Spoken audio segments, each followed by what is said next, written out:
నమస్తే,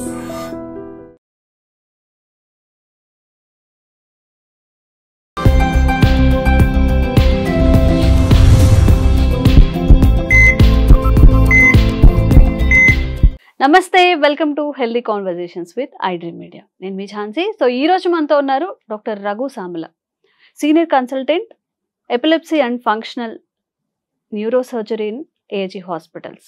so fits గురించి మనం మాట్లాడుకుంటే చాలా రేర్గా తక్కువ కండిషన్సే ఉంటాయి.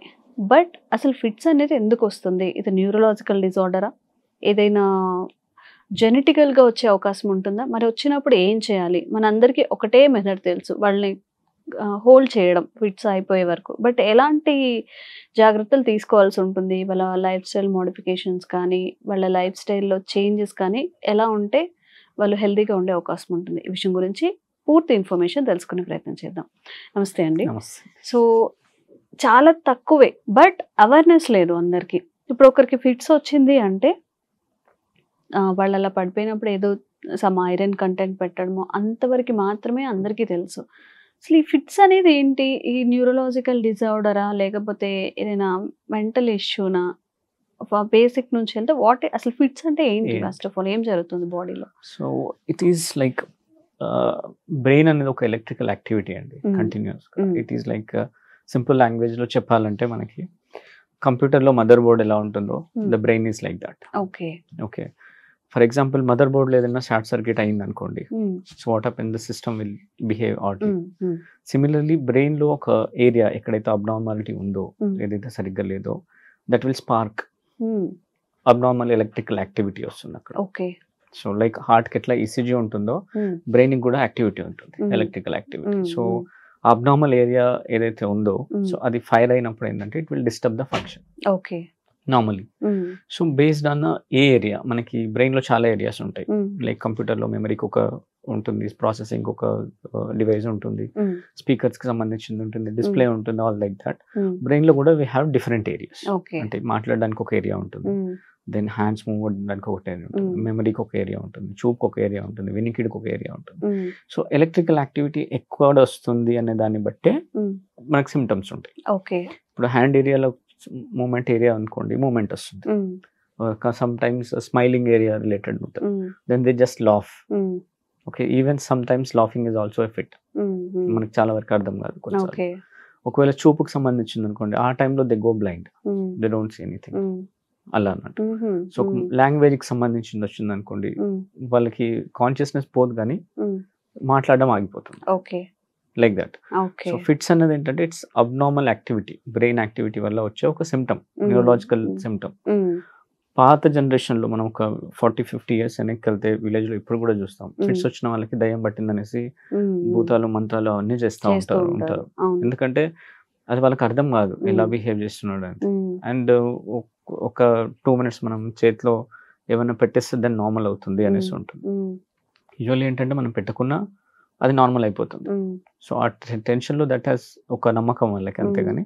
బట్ వెన్ ఎవర్ ఫిట్స్ వచ్చింది అనుకోండి, మనం వాళ్ళకి సైడ్ లో లెఫ్ట్ సైడ్ ఒకసారి తిప్పి పడుకోబెడితే కొంచెం గాలి ఆడ నుంచి ఏం ఇంజురీ కాకుండా ఉంటే they will recover usually in 1-2 minutes. Okay, so మనకి పెట్టకున్నా వాళ్ళు వచ్చేస్తారు బయటికి. ఓకే, ఇప్పుడు జెనెటికల్ గా వచ్చే అవకాశం ఉంటుందా పేరెంట్స్ కు ఉన్నప్పుడు కానీ, లేకపోతే ఏదైనా మేనరికం అంటారు కదా కొన్ని, అలా ఏమైనా? సో వాళ్ళలో ఉంటుంది జెనెటిక్, అంటే మదర్ ఫాదర్స్ కొన్ని వేరియంట్స్ ఉంటాయి. సీజర్స్ లో there are like hundreds of variants. అందులో genetic is a one form. Okay, so కొంతమందికి జెనెటికల్ గా కూడా వచ్చే అవకాశం ఉంటుంది. ఓకే, సో ఎంత మందికి సర్జరీ అవసరం అవుతుంది? ఎంత మందికి టాబ్లెట్స్ త్రూ? ఇప్పుడు ఫిట్స్ ఉంది అనుకోండి, ఇప్పుడు లైఫ్ లాంగ్ వాళ్ళకి ఫిట్స్ వస్తూనే ఉంటాయా? సో ఇట్ డిపెండ్స్, అంటే మనకి ఏ కండిషన్ వల్ల వస్తుంది అన్నది ఉంటుంది. కొన్ని ఫిట్స్ ఏమో ఏజ్ డిపెండెంట్ ఉంటాయి. అంటే మనం ఆ ఏజ్ అయిపోతే then usually fits will not come. Age అంటే పెద్దవాళ్ళలో, చిన్న పిల్లల్లో? ఇప్పుడు ఫర్ ఎగ్జాంపుల్ పిల్లలకి కొంతమందికి ఉంటుంది ఫెబ్రైల్ సీజర్స్ అంటాం, అంటే జ్వరం వచ్చినప్పుడు మాత్రమే ఫిట్స్ వస్తుంది. హై గ్రేడ్ ఫీవర్ వచ్చినప్పుడు 100-203 వచ్చింది అనుకోండి, అప్పుడు ఫిట్స్ వస్తుంది. ఒక 6-7 years అయిపోయింది అనుకోండి, దాని తర్వాత ఆ ఫిట్స్ రావు ఇంకా. There like any normal, medication కూడా ఏం అవసరం ఉండదు. అది కొంతమందికి అడాల్సెన్స్ వరకు ఉంటాయి. 13-14 years వరకు then they will stop after that అలా అన్నట్టు. కొన్ని ఏజ్ డిపెండెంట్ ఉంటాయి, అంటే సెల్ఫ్ రిజాల్వింగ్ అంటాం, అంటే అవంతకవే మనం పెద్దగా ట్రీట్మెంట్ చేయకపోయినా తగ్గిపోతాయి టైంతో పాటు. ఓకే, మిగతా వాళ్ళకి రీజన్ దాన్ని బట్టి డ్యూరేషన్ ఆఫ్ సీజర్స్ ఉంటుంది. ఓకే, ఇప్పుడు హెడ్ ఇంజురీ అయింది అనుకోండి, వాళ్ళకి ఫిట్స్ వస్తుంది, లైఫ్ లాంగ్ రిస్క్ అయ్యే అవకాశం ఉంటుంది. లేదా పుట్టినప్పుడే బ్రెయిన్ సరిగ్గా ఫామ్ అవ్వలేదు, ఒక ఏరియాలో అబ్నార్మల్ గా ఫామ్ అయింది అనుకోండి, దెన్ లైఫ్ లాంగ్ రిస్క్ ఉంటుంది. ఓల్డ్ ఏజ్ లో చూస్తే స్ట్రోక్ వల్ల రావచ్చు, లేదా ట్యూమర్స్ ఉంటాయి, ఓల్డ్ ఏజ్ లో ట్యూమర్స్ వస్తాయి, సో దాని వల్ల కూడా ఫిట్స్ వచ్చే అవకాశం ఉంటుంది. సో అలా అన్నట్టు. So depends on the condition. మనకి పుట్టినప్పటి నుంచి ఓల్డెస్ట్ ఏజ్ వరకు బేస్డ్ ఆన్ ద కండిషన్ ని బట్టి మనకి ఫిట్స్ వస్తాయి అన్నట్టు. Okay okay. అండ్ ఇప్పుడు మరి ఎలా దీనికి సొల్యూషన్ ఏంటి? టాబ్లెట్స్ త్రూ తగ్గించుకోవచ్చా? ఎంత వరకు తగ్గించుకోవచ్చు, ఎంతమంది కేసెస్లో? సో మనం ఇప్పుడు అన్నాం, కొంతమందికి ఇప్పుడు ఫీవర్ తో పాటు ఫిట్స్ అవి వచ్చినప్పుడే అవసరం ఉంటుంది మెడికేషన్, అదర్వైజ్ రెగ్యులర్ గా రోజు మనం వాడాల్సిన అవసరం. అండ్ ఫీవర్ వచ్చినప్పుడే అంటే మేబీ ఆ టైంలో వస్తే విడిగా వాళ్ళకి రాదు ఫిట్స్, మళ్ళీ వస్తుందా? మళ్ళీ ఫీవర్ వస్తే వస్తుందా? ఫీవర్ వస్తూనే వస్తుంది యూజువల్లీ. ఫెబ్రవరి సీజర్స్ అన్నవి ఫీవర్ వస్తే వస్తుంది. ఒకవేళ ఫీవర్స్ రాదనుకోండి, then usually fits will not come. So fever ని ప్రాపర్ గా ట్రీట్ చేస్తే ఫిట్స్ ఛాన్సెస్ తక్కువ ఉంటాయి. ఒకవేళ ఫీవర్ తర్వాత వస్తే కూడా మెడికేషన్స్ ఉంటాయి, after certain time will stop and complete గా రిజాల్వ్ అయిపోతుంది. కొంతమందికి లైఫ్ లాంగ్ వాడాల్సి ఉంటుంది. సో మనకి ఇప్పుడు 100 పేషెంట్స్ ని తీసుకున్నాం అనుకోండి, అందులో 70% మెడిసిన్స్ తోనే క్యూరబుల్, అంటే కంట్రోల్ ఉంటుంది. ఓన్లీ ఒక 30% ఆఫ్ ద పీపుల్ కి మాత్రమే మనకి ఫర్దర్ గా సర్జరీ అన్నది అవసరం పడుతుంది. ఓకే. సో ఈ సర్జరీలో డిఫరెంట్ టైప్స్ ఉన్నాయి, మళ్ళీ చిన్న పిల్లలకి ఒకలాగా, పెద్దవాళ్ళకి ఒకలాగా అలాగా. సర్జరీ అంటే ఏంటి, ఎలా జరుగుతుంది? సో సర్జరీ అంటే ఏంటంటే, మనం ఇప్పుడు అనుకున్నాం కదా ఏదో ఎలక్ట్రికల్ యాక్టివిటీ సంథింగ్ అబ్నార్మల్ అనేసి. అవును. సో మనం ఫస్ట్ వాళ్ళకి అట్లీస్ట్ మనం ఏం చేస్తామంటే ఫిట్స్ వచ్చిన తర్వాత వి ఎవాల్యుయేట్, అంటే ఇన్వెస్టిగేట్ చేస్తాం, ఎన్ని ఫిట్స్ వస్తున్నాయి, ఏ టైప్ వస్తున్నాయి. ఇందులో కూడా టైప్స్ ఉంటాయి, చాలా ఉంటాయి, హండ్రెడ్స్ ఆఫ్ టైప్స్ ఉంటాయి. ఓకే, సో అందులో మనకి ఏంటంటే ఒక ఈజీ అన్నది బేసిక్ ఉంటుంది, హార్ట్ కి ఎట్లా ఈసీ చేస్తామో బ్రెయిన్ కి ఈజీ ఉంటుంది. సో తర్వాత ఒక ఎంఆర్ఐ ఉంటుంది, ఈ రెండు అట్లీస్ట్ బేసిక్. దీంతో మనం ఐడెంటిఫై చేసి ఒక particular area of the brain లో ప్రాబబ్లీ ఇక్కడ నుంచి వస్తుంది అనుకున్నాం అనుకోండి, దెన్ అది తీసేస్తే they are seizure free life long. Okay. So gradually medicines ఏవైతే తీసుకుంటున్నారో ప్రీవియస్ గా మనం మెల్లిమెల్లిగా తగ్గించుకుంటూ then we can stop them over the time. Okay. And ఈ సర్జరీస్ లో ఏదైనా రిస్క్ ఫ్యాక్టర్స్ ఇన్వాల్వ్ అయి ఉన్నాయా? ఏదైనా డెత్ వరకు ఏమైనా ఛాన్స్, అలాంటి కేసెస్ ఉంటాయా? ఎపిలెప్సీ సర్జరీలో deaths are very rare. Maybe if I see like 300 cases around, I've seen it through my fellowship and all. So I've seen one patient died. So అంటే 1 in 300, so it is 0.3%. ఆ విధంగా చూస్తే it is very safe surgery nowadays. The technology and the expertise are much better కాలంలో కంటే కూడా. So death rates are very minimal. So surgeries గురించి మనం మాట్లాడుకుంటే, ఎపిలెప్సీ సర్జరీస్ లో కూడా టైప్స్ ఉన్నాయా? ఇందాక మనం స్పెయిన్ రిలేటెడ్ మాట్లాడుకున్నట్టు. So there are various types. So for example ఒక సింగిల్ ఫోకస్ లో ఉందనుకోండి, సో అట్లాంటప్పుడు మనం only that part of the brain మాత్రమే తీసేస్తాం. దెన్ జనరల్ గా రిసెక్షన్ అంటే అక్కడ వరకే, ఆ కొంచెం పార్టే తీసేస్తాం. కొంతమందిలో ఏంటంటే ఒక కంప్లీట్ సైడ్ అబ్నార్మల్ ఉంటుంది పుట్టుతో, అంటే మనకి రైట్ అండ్ లెఫ్ట్ అండ్ రెండు సైడ్ లో బ్రెయిన్స్ ఉంటుంది, right brain left brain functions are different రెండింటిది. ఫర్ ఎగ్జాంపుల్ ఒక సైడే మొత్తం అబ్నార్మాలిటీ ఉందనుకోండి, we can completely disconnect that part from the normal part. ఒక సైడ్ మొత్తం, ఒక సైడ్ బ్రెయిన్ మొత్తం we can disconnect it completely. అంటే ఎట్లా డిస్కనెక్ట్ చేయడం అంటే? అంటే 2 brains కనెక్టెడ్ అయి ఉంటాయి కదా, సో దేని అయితే ఫిట్స్ వస్తుంటుందో దాన్ని కంప్లీట్ గా మనం కనెక్షన్స్ ఏవైతే ఉంటాయో చేస్తాం. So that means patient will survive with only half brain. But half brain children లో they will develop into normal adult, like any other. They can go to school, they can try normal jobs, normal everything. That is the other thing. అదే ఎక్స్టెన్సివ్గా ఉన్నప్పుడు చేస్తాం. చాలా వరకు ఇందులో మనం 30 people అనుకున్నాం కదా, అందులో around 70% of the people small area తీసేస్తే సరిపోతుంది. ఓకే. కొన్నిసార్లు రెండింటి మధ్యలో కనెక్షన్ కట్ చేస్తాం. కొన్నిసార్లు ఏంటంటే multiple areas of the brains నుంచి ఫిట్స్ వస్తాయి, ఇక్కడ ఇక్కడ ఇక్కడ ఇక్కడ ఎవ్రీవేర్. అప్పుడు మొత్తం బ్రెయిన్ తీసేయలేం కదా. So then we have some alternatives. So vagal nerve stimulation అని విఎన్ఎస్ అంటాం, లేదా డీప్ బ్రెయిన్ స్టిమ్యులేషన్ అనేసి ఉంటాయి, లేదా డైట్ మాడిఫికేషన్ ఉంటుంది దాంట్లో కూడా, కీటోజెనిక్ డైట్ అనేసి. ఇప్పుడు అసలు ఒక ఎపిలెప్సీ చేయాలి వాళ్ళకి అన్నప్పుడు ఆ పేషెంట్ ని ఎలా ఎవాల్యుయేట్ చేస్తారు? అంటే తనకి సూటబుల్ అవుతుందా లేదా అనేసి. సో ద కీ పాయింట్ ఏంటంటే, ద క్రిటికల్ ఏంటంటే, ప్రాబ్లమ్ని ఎపిలెప్సీలో డీల్ చేయాలి అంటే you should know where it is coming from. ఎక్కడి నుంచి వస్తుంది అని తెలిస్తేనే మనం దాన్ని తీయడానికి పాసిబుల్ అవుతుంది. సో ఫస్ట్ ఇన్వెస్టిగేషన్స్ అన్నీ కూడా ఎక్కడి నుంచి వస్తుందని ఐడెంటిఫై చేయడానికే ఉంటుంది. ఇప్పుడు ఫిట్స్ వచ్చినప్పుడు మన అండర్ ఉంటే మనం ఏదైనా అబ్జర్వ్ చేయొచ్చు. బట్ ఇది అండర్ బ్రెయిన్ కాబట్టి ఎలా తెలుస్తుంది? దానికి ఏమైనా స్పెషల్ టెస్ట్లు ఉంటాయా? Good question actually.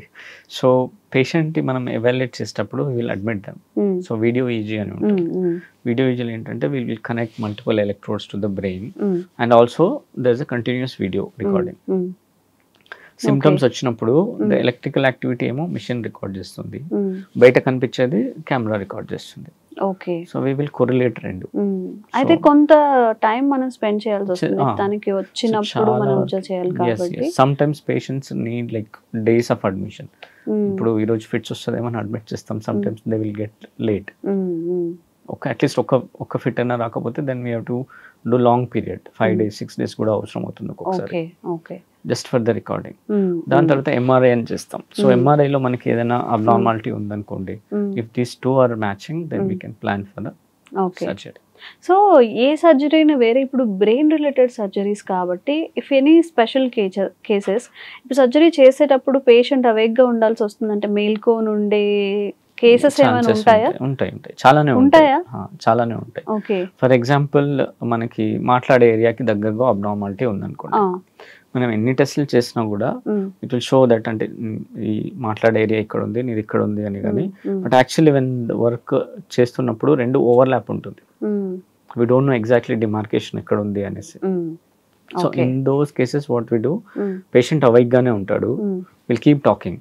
ఇప్పుడు మాట్లాడక సంబంధించిన ఏరియా కాబట్టి మనకి ఏదైనా మనం కట్ చేసినప్పుడు ఇక్కడ స్పీచ్ అనేది ఆల్టర్ వచ్చేస్తుంది కదా, మనకి ఫస్టే తెలిసిపోతుంది. సో ఫర్దర్ గా మనం ఎక్స్టెండ్ చేయం. So during that time someone మనకి ఆపరేటింగ్ టేబుల్ పైన ఉన్నప్పుడు పెయిన్ రాకుండా అన్ని ఇచ్చేస్తాం.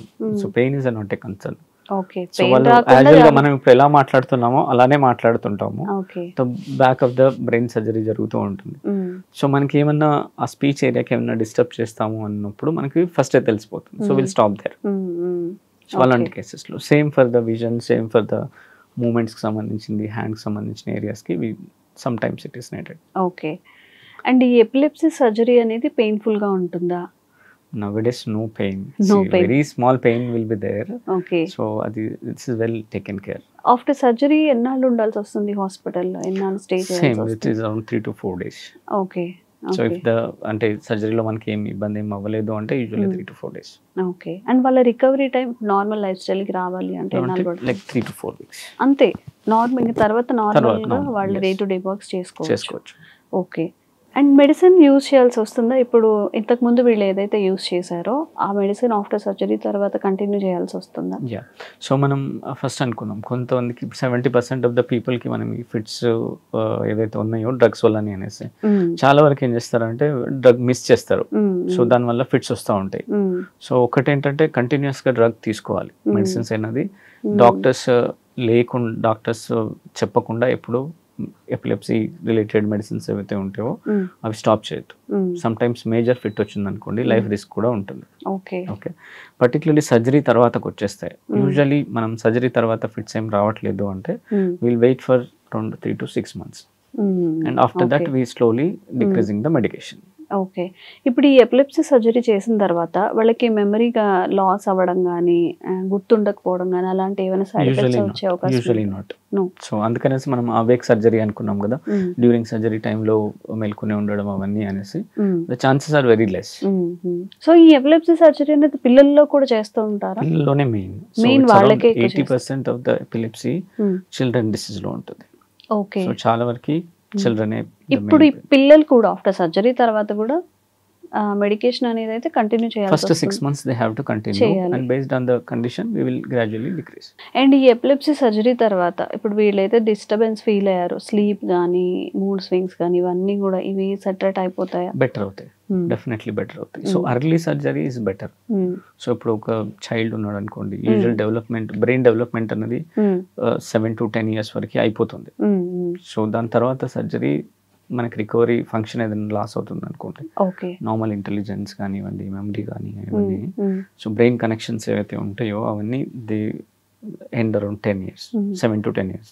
So 7 we take as a cut off. So before that ఉంటే బ్రెయిన్ అడాప్ట్ అవుతుంది.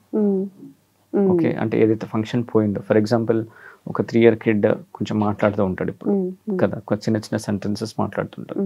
అట్లాంటి వాటిలో మనకు స్పీచ్కి సంబంధించిన ఏరియాలో సర్జరీలో మనకు తీయాల్సి వచ్చింది, వి రిమూవ్డ్ ఇట్. సో ఇంకా 4 years brain will develop normal other area for the speech. అదే మనకి అడల్ట్ ఇప్పుడు మనం మన ఏరియాస్ అన్ని ఫిక్స్ అయిపోయి ఉంటాయి. సో ఇప్పుడు ఏదైనా డిస్టర్బెన్స్ వచ్చింది అనుకోండి, దెన్ ద ఛాన్సెస్ మనకి ఇంప్రూవ్మెంట్ అనేది తక్కువ ఉంటుంది. అందుకని అర్లియస్ట్ పాసిబుల్, ఎంత తొందరగా వీలైనప్పుడు అంత తొందరగా చేయించుకుంటే బెటర్. అంటే వాళ్ళు సూటబుల్ అయితే, అదర్వైజ్ మెడిసిన్ షుడ్ కంటిన్యూ.